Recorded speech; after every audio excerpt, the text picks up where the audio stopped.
So when I was growing up, my parents took me to the Dallas Symphony. I'm from Dallas. And almost weekly, they would take me, and I did not enjoy it. I never started cello in a glamorous way, just in public school in fifth grade.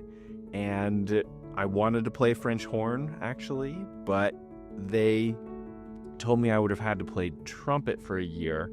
I didn't understand that, so I thought, well, I'll just do orchestra instead, and wanted to play the viola. But when I finally got to hear each of the instruments isolated and I heard the cello, there was no question. That one was for me. It wasn't until high school that I really got into it. In high school, started taking lessons with one of the Dallas Symphony members, actually. And he got me into a dress rehearsal with Lynn Harrell playing the Haydn D major cello concerto with the Dallas Symphony. Just something about being the only person in the entire concert hall, 10 rows back, and there's Lynn Harrell. After the rehearsal, we got to go back, and I met him, and he was so kind and generous and interested in me, this lowly kid. After meeting him, I really realized that was something I wanted to do with my life. I never wanted to be a musician. I was going to be a chemical engineer. And in fact, applied for programs for college and everything. I had already, I did a year of crew my freshman year, rowing. I loved that, but I gave it up so that I would have time to practice. And everyone was telling me I was too old to get serious about it. I would never make it and all of these things. But I have a tendency just to not believe people when they're negative like that. I actually graduated high school a year early, and I would see what it would be like to practice for 4 hours a day. And so for that year, I would wake up, do my practice, and then I would go tutor and work all afternoon. And I loved it. I just couldn't see my days without cello being part of it. I love learning. That's my highest value in life.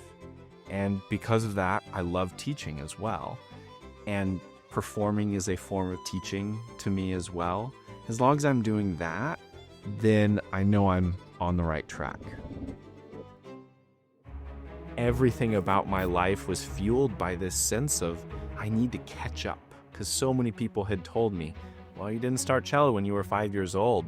You're not going to make it. And it took me a long time to realize that I'm the only person that can define what making it means for me. If we're not willing to be positive as musicians, that's going to be felt by the audience. It's going to be felt by our students, everyone that comes in contact.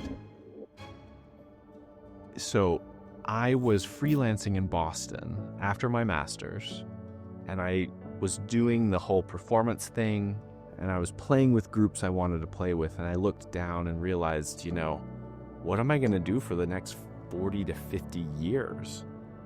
I need to have things changing, and I need to be learning more and follow that pathway of change more than I feel like I'm getting right now. And I've always enjoyed teaching. There's just something about that light bulb moment when a student gets the thing that you're trying to say, or they make the sound they've been trying to make. I wanted to become a teacher to help support others in that pursuit of life, not just music.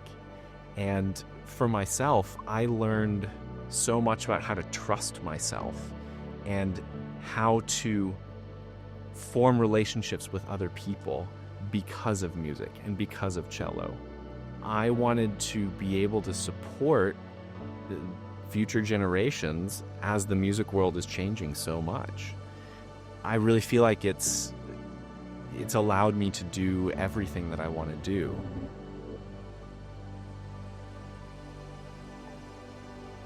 I wish that my younger self knew that I didn't have to play by everyone else's rules, that actually to find my voice, I have to play by my rules.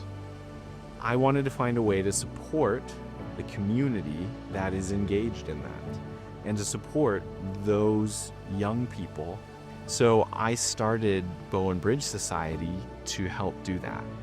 The goal is to support string education. We have done events where we work with middle and high school kids doing string instruments and cello and string orchestra and that sort of thing. If there is someone that doesn't want to go through the hassle of setting up a nonprofit, which is a rather intense administrative process, well, if Bow and Bridge Society can be their fiscal sponsor and help make that event happen without them going through the nonprofit process, then I'm super excited to start doing that. And so outside of these traditional educational frameworks of the music school, I think we need to be doing music education for a broader audience and for a broader destination. I looked at probably 75 to 100 instruments in the span of 3 months. I was going to see luthiers in their shops in the woods in Connecticut. I was going to the big shops in New York City and everything in between. Gary Davis is a cello maker, and he was the one taking care of my cellos outside of Boston. So when I needed an adjustment in college, he would take care of it, everything. I started at his shop, and this is by him. And the very first instrument I saw in that process was this one.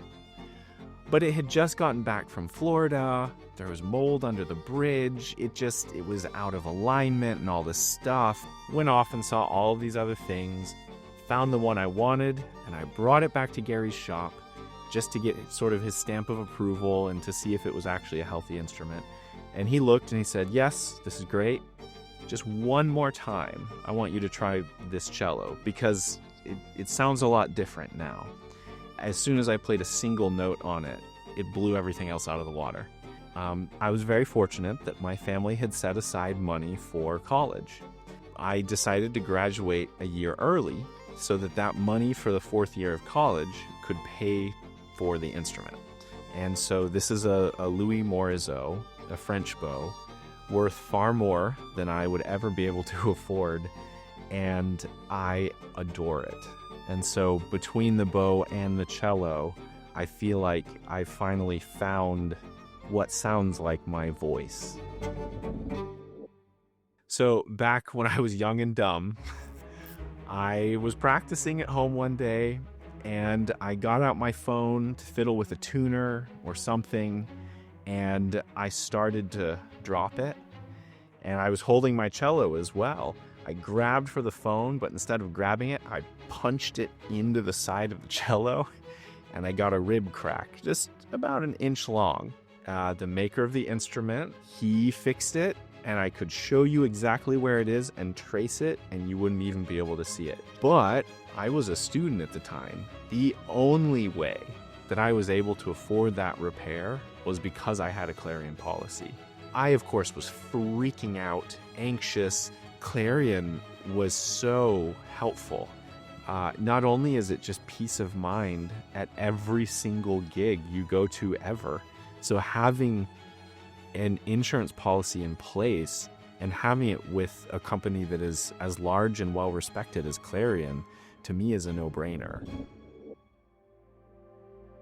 I hope that my legacy is that I could make a positive difference in someone's life. If one person feels something that is different or new or exciting, then I know I have succeeded, and all of the other stuff doesn't matter. That out of tune note that I played, it doesn't actually matter at the end of that concert, as long as that one person had that experience. So I hope in general that I can be known to have made a difference in the people that I come in contact with.